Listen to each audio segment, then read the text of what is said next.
Well, shoot. Oh, shoot. Whoa.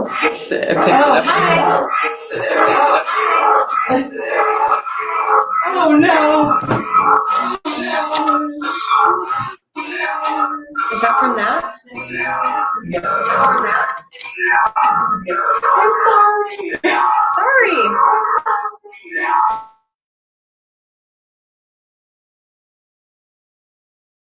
Yeah. Hi? Hi? Hi? Oh my god, it sounds like an alien. Oh my god, it sounds like an alien. Are you muted? I should be now. Yeah. Okay, can you hear it now? Anybody? She said, there we go. Okay, all right, so we flip-flopped. Sorry about that. So, we may just need to bring all of my examples over here now.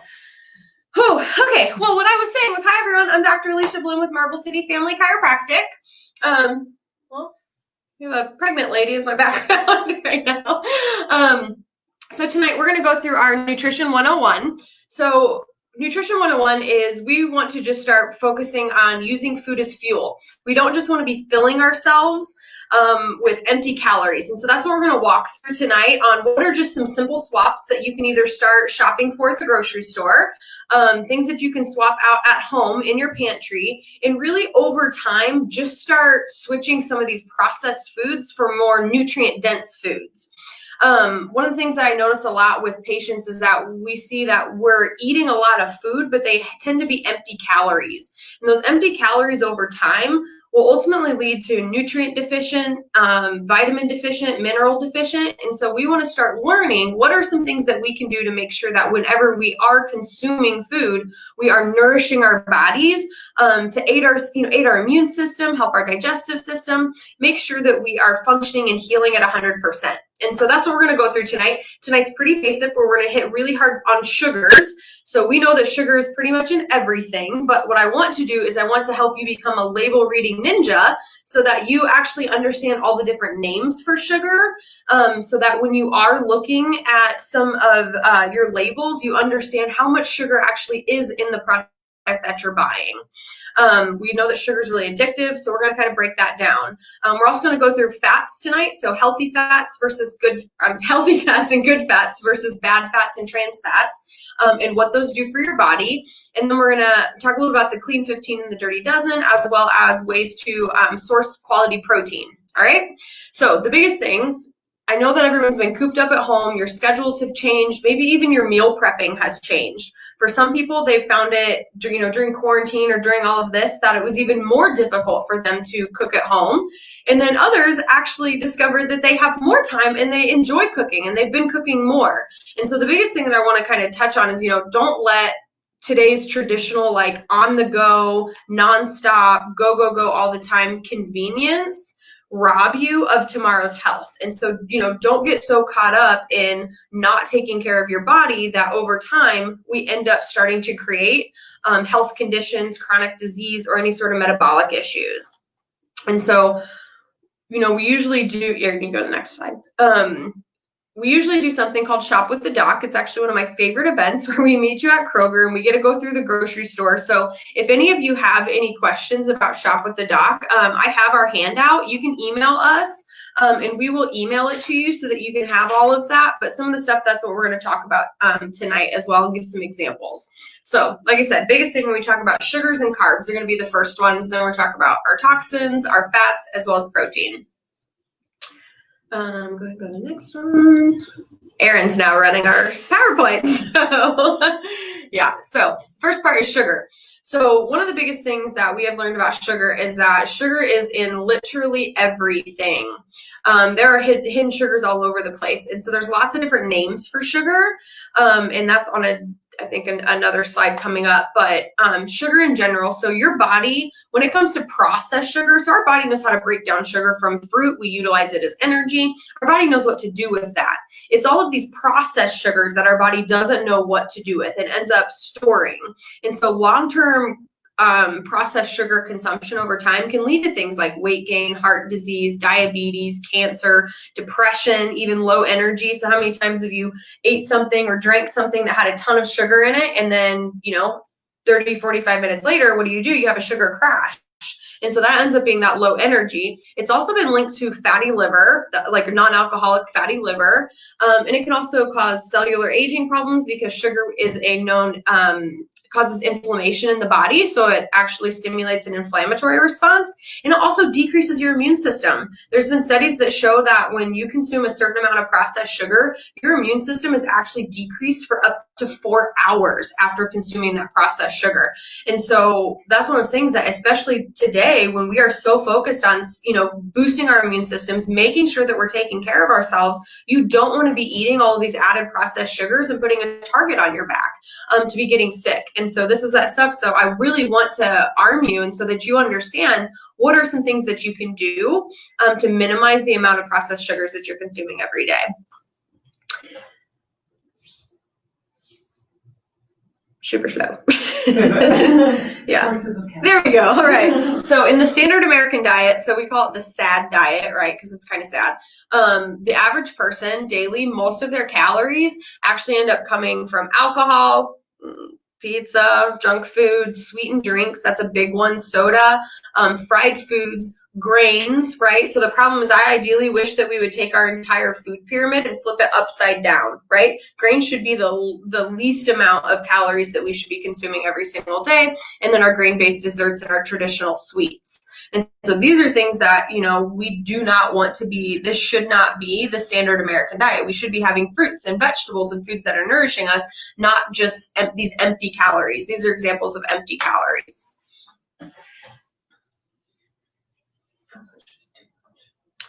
So whenever it comes to the amount of sugar, there's actually a study done that shows that the average American consumes 152 pounds of sugar a year. That is insane, knowing now that when you look at this, the average, so between males and females, there's actually a certain amount of sugar that we should be consuming each day. So if you've been doing like a keto style diet or anything like that, keto is pretty much no sugar whatsoever, because the goal is to get into a state of ketosis to where your body is not utilizing sugar at all. And it's only, running off of something called ketones for energy sources. But if you're doing something that's more of, a clean eating style, a balanced diet, just watching how the kinds of foods that you're consuming, males typically shouldn't be having more than 38 grams of sugar a day, and women shouldn't be having more than 25 grams of sugar a day. And that's including like your fruits, right? So if you're a person if you're consuming fruit, so, your berries and Granny Smith apples are going to be fruits that are really low on the glycemic index. So these are things that don't spike your blood sugar. Those are great to add into smoothies. Those are going to be great afternoon snacks, or even if you have an evening sweet tooth, right? That's going to be a great thing. Now, there are also fruits that do spike your blood sugar, the really good ones like watermelon, right? And cantaloupe and oranges and the really sweet ones. So those are things that if you are going to be consuming fruit, you want to try to do it first thing in the morning, especially if you are type 2 diabetic or you have insulin resistance. Those are things that you want to give your body the chance to be able to burn that off throughout the day. Aaron, can you hand me the Berry Blast thing over there? It's like a smoothie. I lost it. Ooh. Yeah, perfect. So I wanted to show you an example of one of the things. So this is one of those naked juices, right? So these are things that, if I went to the grocery store, for the most part, when you go get this, you think that, they've got all the buzzwords on here, right? It's high in antioxidants. It's 5 different juices. We know in here we've got apples, strawberries, bananas, blackberries, and raspberries. One of the things is when you actually look at this bottle, when you turn it over and you see how much sugar is in this, the problem is there's 49 grams of sugar in just one bottle. That is more in this one drink than a male or a female should consume throughout the entire day. The other catch to that is when you are juicing and you are only juicing straight fruit, you're missing the fiber, right? So that's why when you eat an apple or eat like an actual strawberry, there's fiber within the fruit. So it helps your body break that sugar content down. When you are just extracting the juices and just drinking it, it is a straight insulin spike in your blood sugar spike within your body.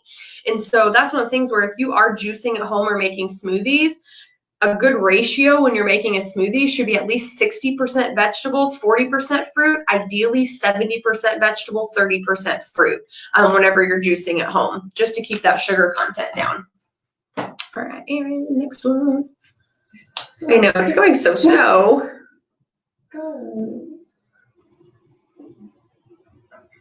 There we go. Sugar. Things that turn to sugar. Okay, so the other thing is that a lot of people don't realize is we associate sugars with candies and cookies and sweets and desserts. The other thing is that there's a lot of foods that actually convert to sugar in the body. And so a lot of these are going to be your grains, your pastas, crackers, a lot of the sauces, even some, like I said, some of the fruits. And so one of the things is if you're really worried about blood sugar levels or having that underlying insulin resistance, you not only just want to cut like sugar in all of your sweets, you also want to start to cut the things that convert to sugar in the body. And so that's switching to more of like a grain-free style of diet, or only using things like almond flour, cassava flour, or finding like bread substitutes. That's going to be a big one. I mean, go to the next one. Number one source of sugar. Oh, perfect. Okay, good. So we've got some examples. So a lot of I want to show you I kind of showed you that one example, but sugar, like I said, it comes in a lot of different places. The average American consumes 55 gallons of pop every single year. That's a lot. And so I'm not only talking about, like, I know that a lot of sodas will be like, your diet sodas. The problem with that is they switch out a lot of the calories or a lot of the sweeteners, and they switch it for aspartame, which has been linked to many neurological conditions. Or a lot of your sugar-free also do the same thing. So even though you may be drinking a sugar-free soda or a diet soda, the problem with it is it's got natural flavorings, caramel colorings in it. It's got all of these additives in it. And so really what you're doing is you're trading out the sugar for chemicals. And so honestly, in my opinion, I would much rather you just drink the actual soda. Now, my personal favorite is whenever it comes to soda, because I used to be an avid Dr. Pepper drinker, is I've switched to a brand called Zevia. So it's Zevia. They have pretty much every single flavor of soda you can think of: cola, Mountain Dew, Dr. Pepper, orange, grape, lemon lime, all cream soda, root beer. And so this is one of those things that I've talked about this a lot, the Zevias, but they're a great alternative to soda. Now, you definitely shouldn't be drinking like 4 or 6 of them a day. This is something that is to curb that sweet tooth, or curb that one just habit or thing that you're looking for. You can go to the next one. So I think we have a couple examples coming up. So even things that look healthy. So a lot of people will go to a gas station or go to a grocery store and they're like, oh, green tea. This is something that is healthy, right? Well, the average green tea, the Sobe green teas, have 61 grams of sugar in them per serving, and so, or like per bottle. And so that's equivalent to 4 slices of a Sara Lee cherry pie, all just in that one Sobe. So you really do need to start looking at these labels and seeing how much sugar is also in the drinks that you're consuming. All right, go to the next one. We'll go through these pretty quick. Same thing, Rockstar energy drinks, as well as the Red Bulls. You have to look at that as well. So a Rockstar energy drink has approximately 62 grams of sugar in it, which is the equivalent of consuming 6 Krispy Kreme glazed donuts.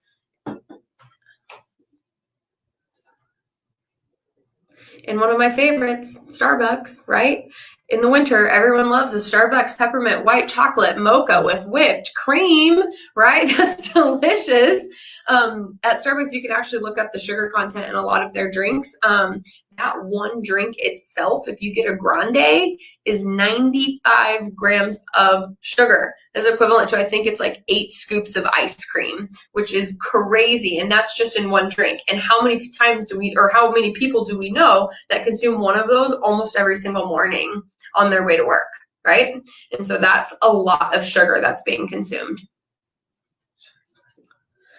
So different forms of sugar. So most people, like when you look at a label, the marketing companies or the branding for a lot of our foods, they're very smart, right? They know how to get around things. And so they don't want to put on their product that it's got 30 or 40 different grams of sugar in it.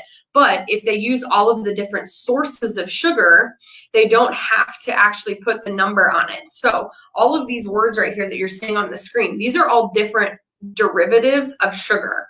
And so kind of a good rule of thumb is whenever you look on a label, if it ends in OSE, it's a form of sugar. So something like glucose, sucralose, dextrose, fructose, right? Those are all different forms of sugar.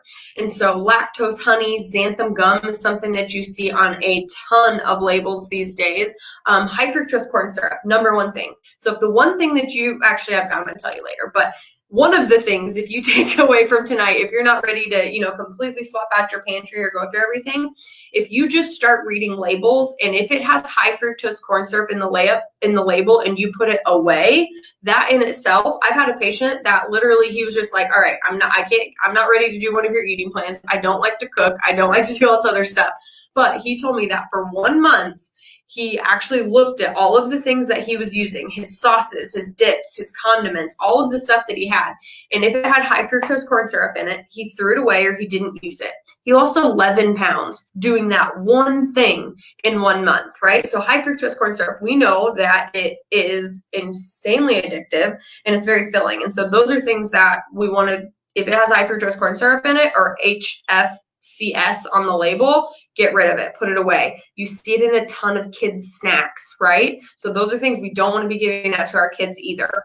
Maltodextrin is another big one that you will see on labels all over the place. Oh, this is a good one. Aaron picked up an example for me. So this right here is, man, they've got all the goods on it. This is a Big Berry Blast Tummy Yummies naturally flavored water drink, right? So natural flavors is also something that it's a thing on the label where honestly, when they label it as natural flavors, they don't have to tell you what it is. Natural flavors could be sugar, it could be caramel, it could be all kinds of things. It could be dyes, it could be whatever you want. But when you actually look into the ingredients, you would ultimately think that, maybe it's probably got blueberries, but when you look at the ingredients, it's filtered water, and the next ingredient is high fructose corn syrup. The ingredient after that is natural flavors. The ingredient after that is sucralose. So within the first 4 ingredients, 3 of them are sugar, right? And this is something that you think is a natural, healthy drink for your child. So these are things that we want to be on top of. You can go to the next one. Artificial sweeteners.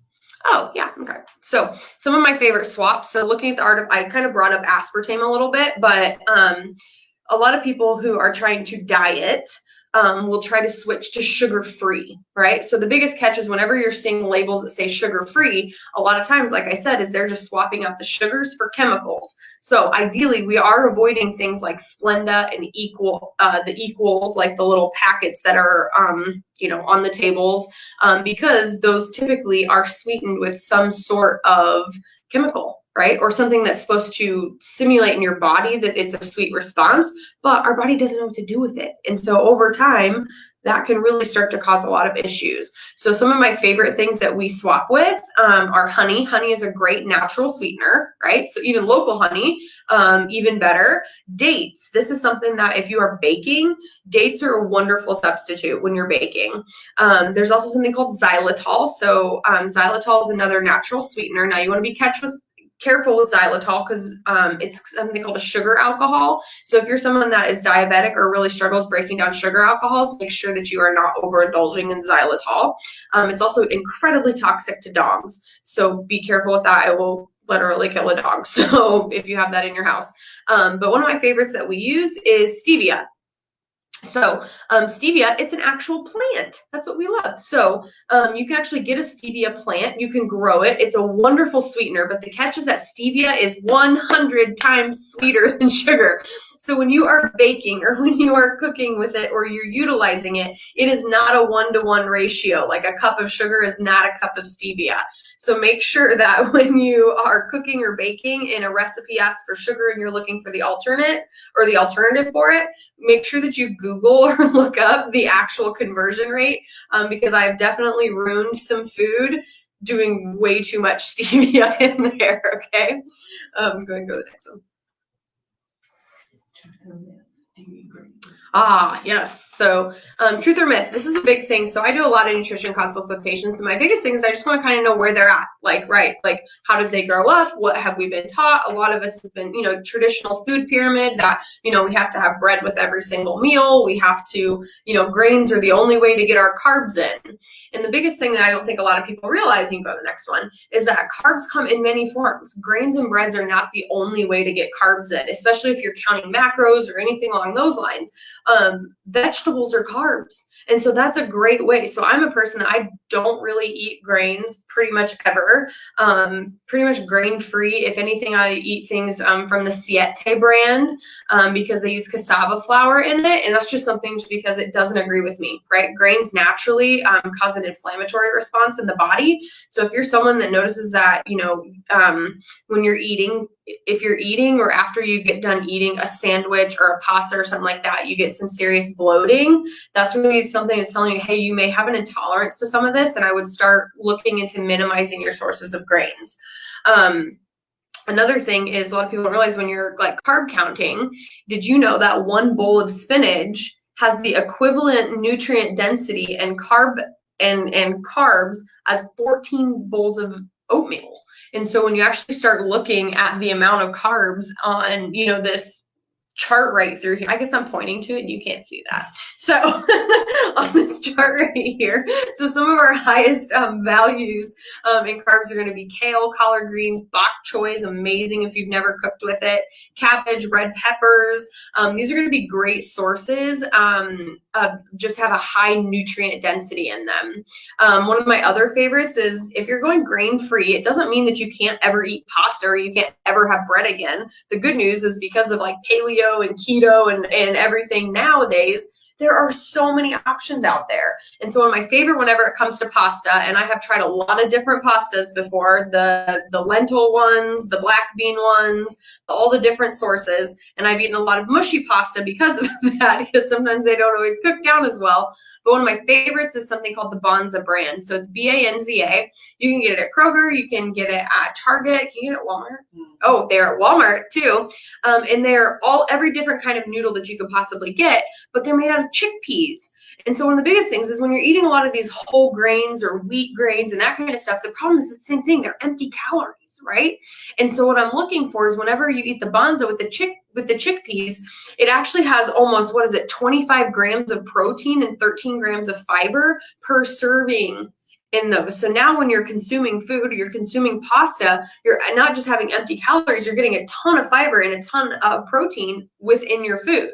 And so that's what we're looking for when we're talking about switching out that nutrient density. And price-wise, they're not more expensive than any of the other noodles that you're typically buying. So this is a great option for kids, right? So I have made Banza mac and cheese. We do spaghetti. My husband eats like for a family of 4. So this is a great way that I can make a good spaghetti with a meat sauce, and I can use this because it's got so much fiber and so much extra protein in it that it keeps him full for a really long time. So that's one of my favorite little hacks, or what I talk about is the Banza brand. Now, let's go ahead and roll into fats. So some of the biggest things whenever we talk about fats, a lot of people always think that fats are bad, right? We've, in the 70s, they came out with this whole fat-free diet. We need to completely get rid of fat. Fat is bad for you. And the problem is what's happened over the last 40 years because of that is that our cholesterol has shot through the roof, right? We've had multiple, stand of the day, not brain disorders. Dementia. There we go. Aaron, right there. We've had a lot of, increases in Alzheimer's, dementia, a lot of issues with our brains. And the biggest issue or a correlation that I think is really evident is that we went completely fat-free for 40 years. And guess what? Your body needs fat. 70% of your brain is made of fat. And so whenever I talk about fat, I'm like, look at it 2 different ways. Like bad fat stores fat, good fat burns fat. So when you're trying to diet or you're trying to lose weight or anything like that, do not cut fat out of your diet. We just need to make sure that we're consuming good fats. And so these healthy fats, your body needs it. This is what helps absorbs all of the vitamins and nutrients in your body from the food that you're consuming. It protects all of your organs. It makes up 70% of your brain tissue. It builds your cell membranes. And so this is huge when it comes to, hormones as well. And so this healthy good fats, whenever you're looking at your total cholesterol, right, you want this healthy good fat to be a nice high number. And if you have your LDL as a higher number, then that means you're consuming too many bad fats. And so we need to flip that. Okay. So some examples of healthy fats. Is that the next one? Yeah. I made that up, but okay. We're going. Yeah. Okay, cool. So, so some examples of healthy fats. Oh, wait. Go back. There we go. All right. So great sources of fat are going to be things like raw nuts, seeds, chia seeds, flax seeds. These are things that, flaxseed, it's really easy to add into a smoothie. Raw nuts are great for snacking throughout the day. Chia seeds. This is one of my favorite superfoods. I make a chia seed pudding all the time. It's so easy. Chia seeds are a superfood whenever it comes to high antioxidants, good amount of fiber in them. So there's a recipe on our website called chia seed pudding. You can literally just Google it, but it is chia seeds, stevia, cinnamon, and full fat coconut milk. And you put it in the refrigerator and you bring it. It tastes amazing. It is delicious. Coconut milk, coconut oil, coconut flakes. Those are great things. You can make your own trail mix with seeds and nuts as well as coconut flakes, or getting any sort of grass-fed dairy, unsweetened yogurts, and cheeses. Those are all phenomenal forms of fat outside of just oils. Go to the next one. Her internet is not doing well right now. There we go. Okay, so good fats versus bad fats. So bad fats, whenever you look at labels, you're going to see things. Is there a Jiffy thing over there or something like that? Or it's a peanut butter. So things that are called hydrogenated or partially hydrogenated oils, these are things that your body doesn't know how to break down. So they kind of clog all of your cells. So these are going to be things like cottonseed oil, soybean oil, as well as vegetable oils. So if you're currently at home cooking with vegetable oil, I would highly recommend swapping that out. So vegetable oil, it's too high in our bad fats. So we want to start utilizing good fats that we're cooking in. Also trans fats. These are going to be things like synthetic margarine and synthetic butters. The last ones that we want to avoid when it comes to the vegetable oils, when we start breaking those down, so corn oil. Unfortunately, pretty much all of our corn these days is genetically modified, so we don't want to be utilizing corn oil. Also, corn, super high in sugar, spikes our blood sugar levels. Something called canola oil. So my second rule, outside of high fructose corn syrup, is going to be something called canola oil. So canola oil stands for Canadian acid low oil. So this is something that was created in a lab so that it could withstand high heat. So a lot of restaurants and a lot of companies will utilize the oil because it has a really long shelf life, but it can withstand, you can cook it, you can fry in it, you can do all sorts of stuff. But the problem is it is terrible for our bodies. Our body has no idea what to do with it. And it's one of those things, when it starts to heat at a certain temperature, it starts to turn rancid. And so that actually starts to affect our cells. The other things that we want to look at is when you're looking at your labels, you'll find this canola oil or corn oils and things that you wouldn't think of. They're in crackers, they're in breads, they're in cookies, they're in boxed foods. It's all over the place. It's also in a ton of your dressings. And so if you are looking at labels or looking at anything like that, my second rule is if it has canola oil in it, put it back. We want to completely eliminate canola oil from our diet. Some of these good fats. So olive oil, avocados, avocado oil, coconut oil, raw nuts, seeds, oils, cheeses, fish, obviously a great source of fat. So these are things that we want to start flip-flopping. Okay. Ah, perfect. Okay. So as you can see here, this is an example of the butter up in the corner. This is traditional margarine, right? The ants are dead. The other one to the left is reduced fat margarine, only one ant. But you can see that even animals know what real food is, right? And so think about it. You don't want to be putting all of this synthetic stuff into your body. You want this real food. And so not only with the butter, but like some of my favorite products. So whenever it comes to mayonnaise, so mayonnaise are going to be a big one that you want to look at your oils. So most mayonnaise are made with canola oil or vegetable oil, right? So one of my favorite brands is Primal Kitchen. You can actually see, oh, hold on, where's the camera? There we go. Right on the label itself that it's made with avocado oil. You can also find some that are made with olive oil, which is going to be a much better option for you. Secondary place that you want to check your oils is going to be your dressings. So I'm going to shout out to Tessa Mays. This is my favorite dressing of all time. You can literally get this at Kroger. If you're in Kansas watching, it's called Dillon's. But you can get this there. It is dairy-free, gluten-free, cage-free, sugar-free, and they do not use canola oil in their as their oil. This is my favorite ranch dressing. So even if you're eating clean or eating healthy, you do not have to give up ranch dressing. They also have a green goddess dressing that is delicious, and they've got sriracha. They have all sorts of things. So I use a lot of their products because I know that they are keto, Whole30, genetically modified. Yeah, it's been a day. All right. Cool. So I wanted to show this one just because coconut oil. So coconut oil has a ton of different properties to it. Biggest thing whenever you are utilizing coconut oil, there's two things I want you to look at on the label. And now when you go to the grocery store for the first time, you might ever recognize that coconut oil, it's going to either say expeller pressed and refined or cold pressed and unrefined. And so the biggest thing with all of your oils, it actually says on the label how it was extracted. And so the reason that we care about this is because oils are heat sensitive. And so what becomes really important with this is certain oils have a temperature limit, right? So olive oil, perfect example. Olive oil is something that needs to be in a dark bottle. So do not buy olive oil that's in clear glass, because the oil denatures when it's exposed to light and to heat.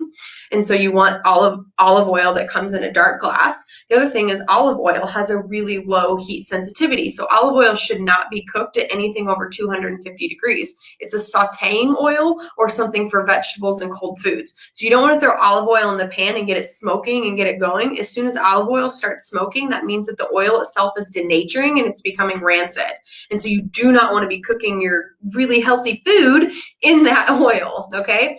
Now, when it starts going to heat sensitivities, if you are using more high heat, so 350, 400, 450 degrees, coconut oil has a really high heat index on it. So that's a great option if you are frying or doing something along those lines, as well as avocado oil also has a really high heat sensitivity.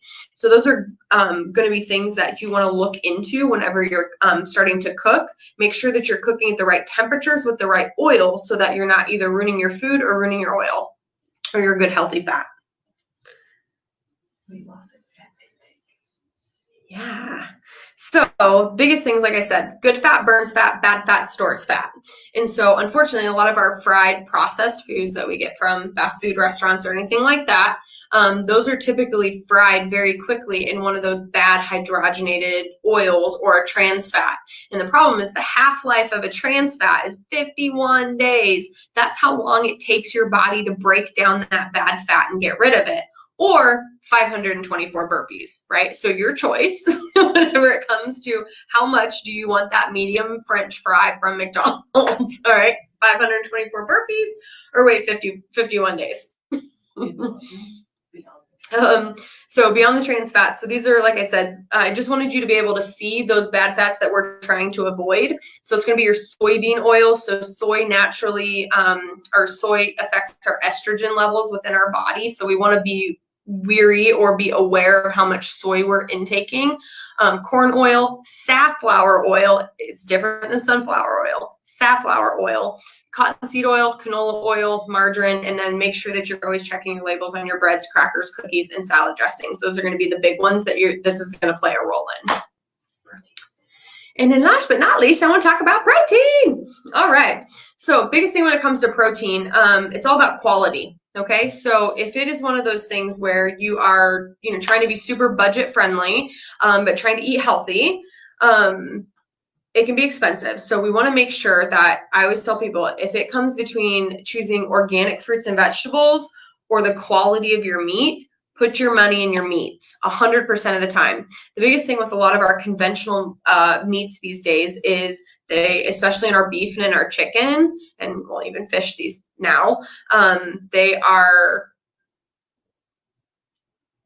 given antibiotics and hormones to keep disease from spreading, also to allow for quick growth, right? Because ideally they want to be able to grow and slaughter quickly. And so between a lot of our conventional, if you've ever seen one of the farms, it's a lot of cows in a really small area. Most of them are being grain fed or corn fed, right? And so you aren't just what you eat, you are what you eat eats. And so whenever it comes to the kind of meat that we're looking for, there's like a hierarchy, right? So those conventional grains, so the conventional meats typically, grain fed, corn fed, sometimes have antibiotics and hormones in them. So we don't want to be consuming that. The next thing that we're going to look for is going to be something called grass fed. So the difference between grass fed and grass finished beef is going to be grass fed beef means that the cow has been able to basically live in a pasture, move around, eat grass like they're supposed to for a majority of their life, but potentially at the end of their life, for maybe the last couple of weeks or for a percentage of their life, they were given some grain or some corns or some feed to be able to fatten them up right before slaughter. Now, the difference between grass finished means that the cow has never had that.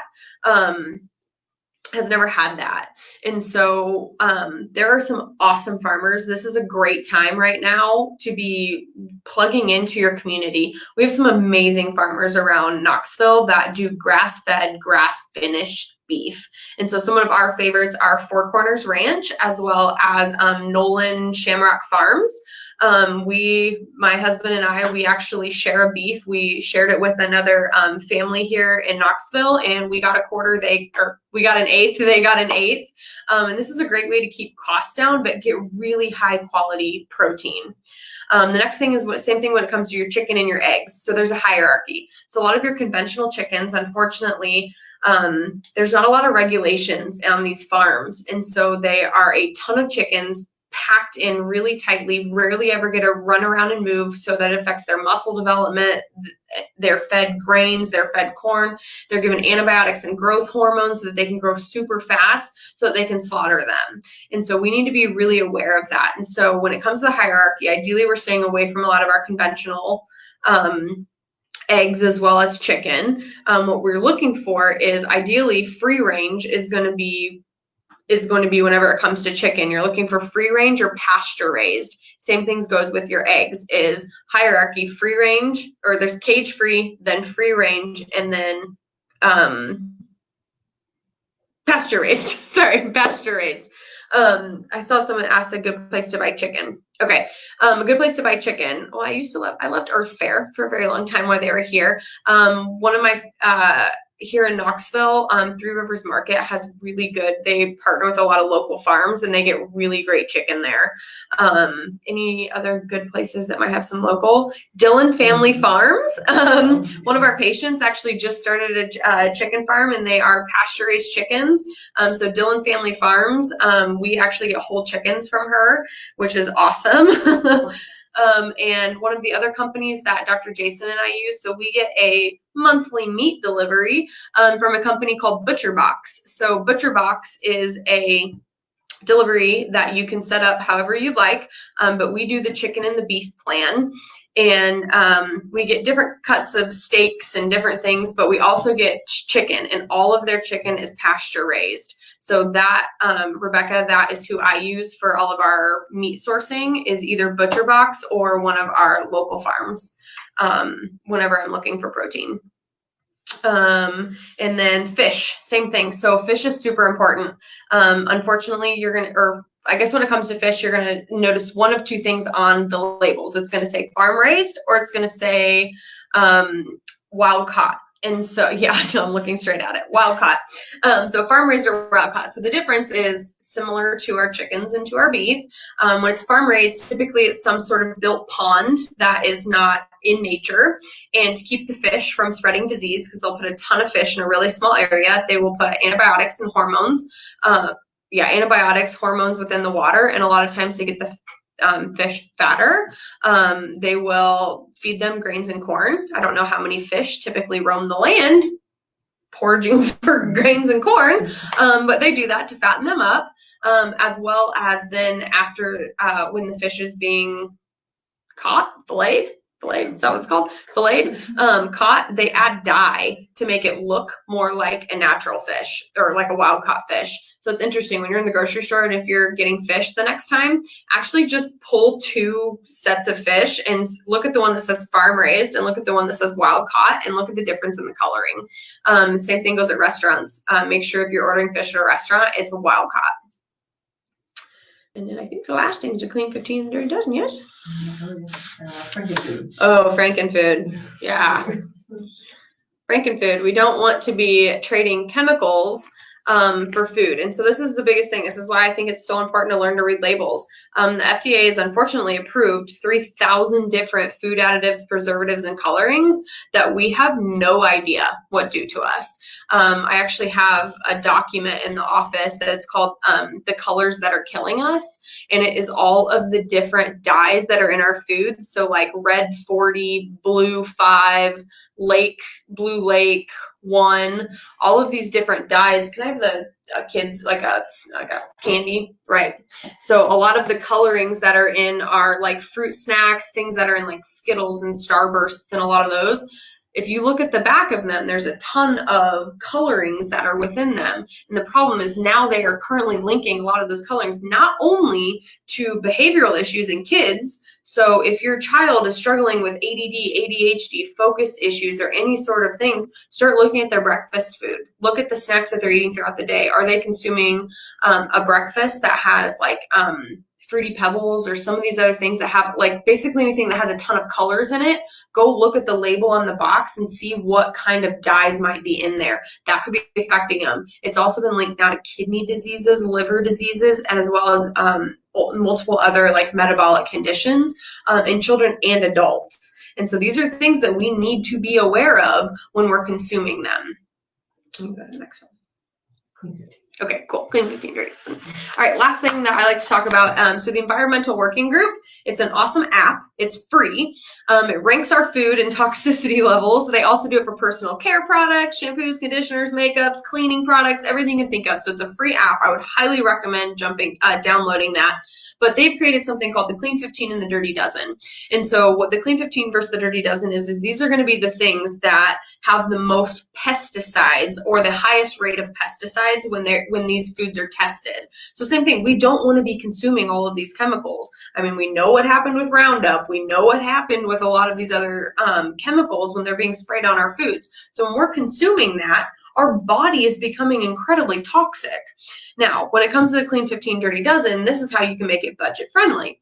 So the Clean 15, or let's start the Dirty Dozen. The Dirty Dozen, these are the things that tested when they were sampled, tested positive for the highest amount of pesticides, typically 95% higher than the other foods in pesticides. So these are going to be things like peaches, apples, bell peppers, celery, strawberries, blueberries, blackberries, lettuce and spinach, grapes, carrots, pears. So these are things that you want to spend the extra 50 cents, the extra $1 and get them organic. Okay, that's the Dirty Dozen. Those are the things that they high pesticide rates. Okay. The Clean 15, these are the things that tested with 10% or lower whenever it came to the pesticide rates.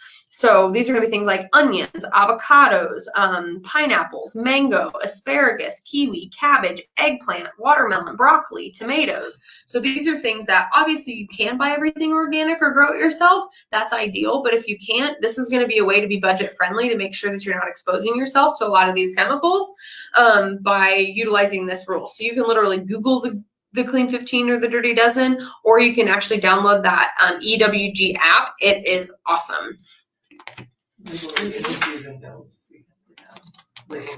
Oh yeah. So the biggest thing is I just kind of ending is just like label reading, like the biggest do's and don'ts. And so when it comes to label reading, my kind of generalized rules are: 1, you want to look at the shortest amount of ingredients as possible, right? You want to be able to recognize what's in your food.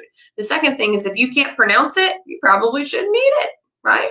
So the biggest thing is whenever we're at Shop with the Doc, I talk all the time about you don't want to be consuming foods that have a longer shelf life than you. We don't know what's in those things, right? So we're trying to switch to a more nutrient-dense, whole food style of diet that is actually providing us with nourishment, not consuming boxed and processed foods. So those are some of the bigger things. If you don't know what it is, or you can't figure out where it would be sourced from or how that is going to nourish your body, you might want to, think twice about actually consuming it. So make sure that you understand what's on the label, and ideally the shorter the label, the better, right? There's a thing that was like, if you look on the back of a Lunchable, right? So it's turkey, crackers, and cheese, right? There really shouldn't be that many ingredients. And when you actually look at the ingredients on the back of a Lunchable, there's 273 different ingredients in that, right? That's pretty crazy. Same thing, I also have a slide, I don't think it's in this PowerPoint, that it's from a Burger King strawberry milkshake, right? So a strawberry milkshake should ideally have strawberries, ice cream, milk, right? It has 114 different ingredients in it. So that's pretty crazy. Last but not least, so I want to talk about, so nutrition can be really challenging for a lot of people. And so a lot of this can be overwhelming. That's why we start with Nutrition 101. You may not be able to do it all at once, but just start taking pieces of it. So each time you go to the grocery store, stop one thing out for another and just start that process, okay? The other thing is, during COVID and everything that's been going on, you may not be in your normal routine. So the biggest thing is we want to make sure that our body is getting all of the vitamins, all of the nutrients that it needs. And so a great starter for that, so if you or your child, right, really struggle getting all of your vegetable servings in every single day, maybe not having a big variety of food, maybe you don't eat mushrooms, or you don't eat certain fruits or certain vegetables, but those still have really great nutrients and vitamins and minerals that your body needs, there are some solutions, right? There's some options. So we have something in our office called a Max Greens powder. So it has antioxidants, mushrooms, a ton of an immune boosting blend. It's got your prebiotics, your probiotics in it, as well as 36 different fruits and vegetables, right? So that's going to be a great thing. So sometimes I'll take that powder and throw it into a smoothie, mix it around, and make sure that I'm always getting my servings of greens, as well as at least all of the vitamins and minerals that I need. The awesome part is this is a brand new product that we have in the office. It is the Max Greens, but it's in a capsule. So if you're not a person that likes to get up in the morning and make a smoothie, this is a great way to make sure that you're still getting all of those vital nutrients and vitamins in without going deficient. So if you're someone that isn't quite ready to start meal prepping, growing their own garden, sourcing all of their food, but you just want to make sure that you're covering the basics, that's why I love the greens. That's a great option for fruits and vegetables. Now, same thing, if you're really struggling you had blood work done, maybe you've got high cholesterol, you're having some blood sugar issues, maybe you know that you're struggling with your diet, you're not exercising like you know that you need to, and it just hasn't really been at the forefront of your health. We have also a new thing called our daily essentials packs, and so we have them for men and for women. And so they're just a little packet, every packet that has basically everything you would need to survive, all of your basic nutrients and vitamins in it. So each packet comes with a men's or women's multi based on which one that you get. So it's a multivitamin. It also has a B complex supplement in there. So B vitamins are vital for you to be able to absorb every other vitamin that you're either eating or supplementing with. It's got a vitamin D3 in it, and our vitamin D3 in our office also has probiotics in it. It has two capsules with a fish oil in it. So your omegas, your omegas are necessary for brain health. As well, it has magnesium glycinate in it. And so magnesium is one of those trace minerals that your body needs. And so it helps with muscles, helps with your nervous system, just helps your body fire and function like it needs to. And then last but not least, right now, just because everyone's freaking out about their immune systems, I'm always plugging vitamin C. Okay. Vitamin C, it's an actual natural detoxifier for the body. It helps boost your immune system. And so this is something that no matter what, you need to be consuming vitamin C, maybe these days, not just in the winter, right? So we have two different forms of vitamin C in the office. We have vitamin C in a capsule, if you like that, or we have the vitamin C plus BioFizz. It's a powder that actually goes into water, and it is 2,500 milligrams of vitamin C plus quercetin, hesperidin, and rutin, which are all anti-inflammatory or have properties for helping with histamine reactions or inflammatory responses. So this is great just to make sure that you are supercharging your immune system. So those are really just the 3 things I wanted to kind of highlight today. If you have any questions, if you want to get them in the office, we're offering a discount on these 3 products. So is it 10%? Yeah, 10%. If you are still at home, not coming to the office, and you'd like us to order it or send it to you, just message us. We'll get it taken care of. Or you can do curbside pickup. Okay? Hope you guys learned a little bit tonight. Hopefully sometime we'll be able to do Shop with the Doc again and answer any questions that you guys have. So we'll keep going a little deeper each time that we do this. And if you need to go back and watch the video. Like I said, ask any questions that you have. We're more than willing to help.